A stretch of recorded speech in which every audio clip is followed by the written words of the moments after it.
It's been an interesting development over the break. There's news happening all the time, and Fox News now reporting Claire McCaskill's husband was accused of abuse by his ex-wife.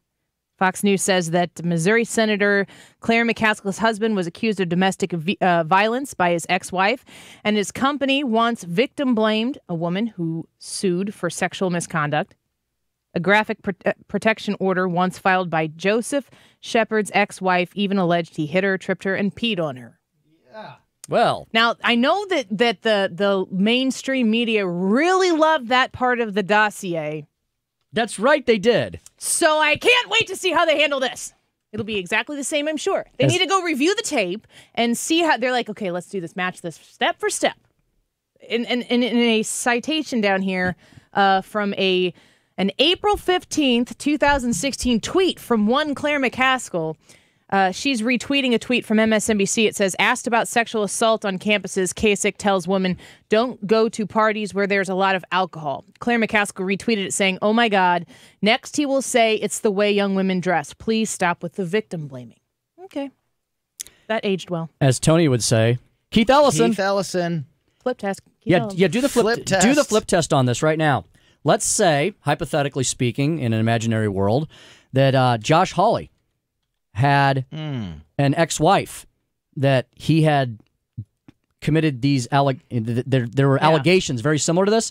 Who does not believe that wouldn't be front page news nationwide? It would be the top story CNN, nationwide. Yep. It would be gold for them. People would be salivating. Rachel Maddow would be doing jumping jacks on her show with excitement about this is what they think they need because Missouri is so important. To save Missouri. You're right. They would be here tomorrow, camped out outside his campaign headquarters wanting interviews. But will anybody pay attention to the fact that Claire McCaskill married a guy? I assume she knew about these allegations. Annie, I actually saw that order of protection about a year ago. Yeah. I knew that this was out here, but of course, you can't talk about certain things until they get into the public domain. So I saw the order of protection, the actual document. It's rough. The allegations of what Joe Shepard did to his ex-wife are very rough. And if a Republican was accused of the same things, it doesn't even need to be true. It would be career over. It just Anybody needs to be associated with them, their career would be over. Anybody who ever talked to them, their career would be over. So the Fox News report says a graphic protection order once filed by Joe Shepard's ex-wife. That's the protection order you're talking about that you've seen, and you're saying it's rough. I wouldn't want to read parts of it on the air. So what is about this? The fact that is this the October surprise? Their daughter, Shepard's daughter, in 1993, Shepard's then 13-year-old daughter called 911 to report that her mother was a victim of late-night assault, according to a police report. So you have the daughter, a teenage daughter in the home, witnessing this, and it being at such a level that the teenage daughter felt the need to call police to report her father. I mean, this should be game over. To get to that level, right? You have to be really this should doing be bad things. In light of what we just learned, right, from Senate Democrats, Annie, right, from what we just learned over the last 2 months about allegations and accusations. Believe women. Hashtag believe women. Don't you have to believe this woman that Joe Shepard allegedly assaulted? 314-241-9797. If you want to weigh on this, we'll definitely take phone calls. There's a Fox News report out that Claire McCaskill's husband was accused of abuse by his ex-wife, and the abuse is pretty aggressive, pretty violent. And I want to interject into this. Let's look at this as objectively as we possibly can. This is a statement out there about Claire McCaskill's husband. This is not Claire McCaskill being involved in something. This is something her husband was involved in. So should that bear on her as a senator?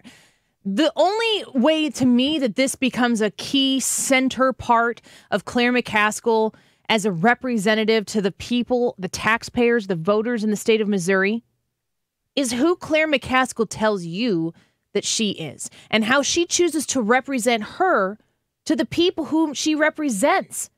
it's a very common thread in all things Claire McCaskill. She is somebody in Washington, D.C., and she somehow transforms herself when she crosses the time zone line there and shows back up in the state of Missouri, and now she's one of the folks. Now she's one of you. And she tries to talk about being average, being normal, understanding that wanting to make sure that you understand that she is a Missourian, somebody who's just like you. And the truth is that she isn't. She doesn't travel like you. She doesn't make decisions like you. She's not trying to prioritize the paycheck to paycheck scenario like you are, to make sure that she has all of the needs and the necessities met so that she can figure out what wants she gets to have a couple of times a month. She's not doing that. But she wants to make sure that you understand that she's one of you. And the truth of the matter is, and a perfect example of this is that you don't have to lie to people to still be able to represent them. Donald Trump is not like any of us. None of us know what it's like to live a Donald Trump lifestyle. None of us know what it's like to be filthy rich. None of us know what it's like to take part of the New York real estate mogul lifestyle of Donald Trump. Yet he still understands what's good for the United States of America. And not once, not a single time has Donald Trump put himself in front of a microphone or a camera and told you that he is somebody he isn't. That's why people respect Donald Trump. And Claire McCaskill is trying to do everything she can to say, hey, I'm just like you. And if you see someone who's just like you, you're going to vote for him. I don't want somebody who's just like me running the country. I want somebody who's way smarter than me, way more experienced than me, and way more successful, who has the same values that I do. And one of the values is not lying. Donald Trump is brutally honest. Very rough around the edges, but it's the truth. I mean, Tim, you've been in politics for a long time. I don't know if there's been a massive shift in the force of how we look at politicians, or maybe it's the saturation in the media about how much we consume of all these politicians. But I think the polished, keep your secrets, your dark secrets hidden, I think that day is over. People are going to have to be more honest if they're going to run for office. Yeah, and I can sum all this up with the hypocrisy of the moment. It's not, yes, it's like you said, Annie, it's not necessarily fair to tie Claire McCaskill anything her husband may or may not have done, unless you own it. Mm-hmm. And Claire McCaskill has owned it by saying things like, well, you can't victim blame. That's the worst sin of all. It's what Hillary Clinton's. It's Hillary Clinton all over again. You can't take money from the government for your own self-enrichment. That's what the big corporate people do. Or Claire McCaskill's husband. Mm-hmm. So it's the hypocrisy of it, right? It's saying that I'm for the little people. I'm for the working men and women of this country. But meanwhile, providing your husband the avenue to take hundreds of millions of dollars of tax credits to enrich yourself. Mm-hmm. It's saying, well, everybody can afford a private plane. It's saying, don't you dare go down that victim blaming avenue when your husband is guilty of it himself, and you decide to stay under the same roof with that person, and you say you're a champion for women's rights and against sexual trafficking and all. It's the hypocrisy of the moment and the lack of intellectual honesty. Yeah, I completely agree. Let's get to a phone call here real quick. Mark, thanks for calling the show. Hey, what's up, Annie? Hi, thanks for calling. You just watch, just before the election, they'll come out with some bogus claim that he sexually assaulted or raped some woman or had an affair on his wife, or, you know, just like they did with Greitens, just like they did with What's-His-Face down in Alabama. You know, it's never ending. They'll hold it, and now that she's in the hot seat, and now the polls are showing Josh Hawley maybe up, 2-3 points? It seems like he's headed in the right direction. Yeah, so she's going to make some bogus claim, or something's going to come out and try to frame him, and then nothing's going to happen once the election's over with, and if she does win her seat. Mm-hmm.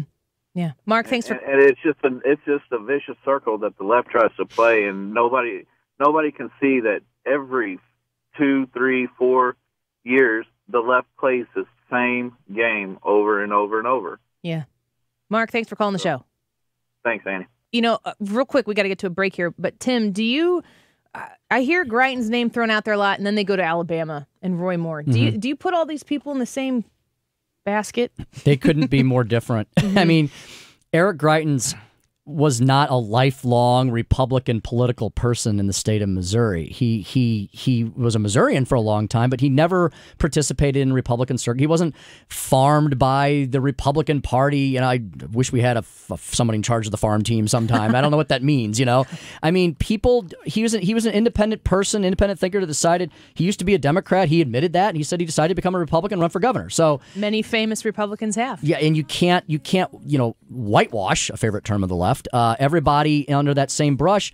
Roy Moore, I mean, again, he's kind of a notorious figure, goes back decades in the state of Alabama, long storied history there, most of it infamous, so you can't describe that. Look, there's bad actors on all sides. Here's the thing, though. Republicans generally call people out and say, sorry, you can't participate any longer. Democrats seem to give them all a raise and a promotion. I mean, Keith Ellison's wife has been trying to get all over the national news, and not a word hardly about this poor woman who was allegedly really beaten by this guy who's running for Attorney General of the state of Minnesota and is the second in command at the DNC. It's crazy. It's absolutely crazy. Do we have you for 15 more minutes? I can hang. All right, Sure. We're keeping you. Don't go anywhere. Block the door. All right, more of your phone calls when we come back. Rick, Debbie, stay right there. 314-241-9797. If you want to join us, we'll be right back.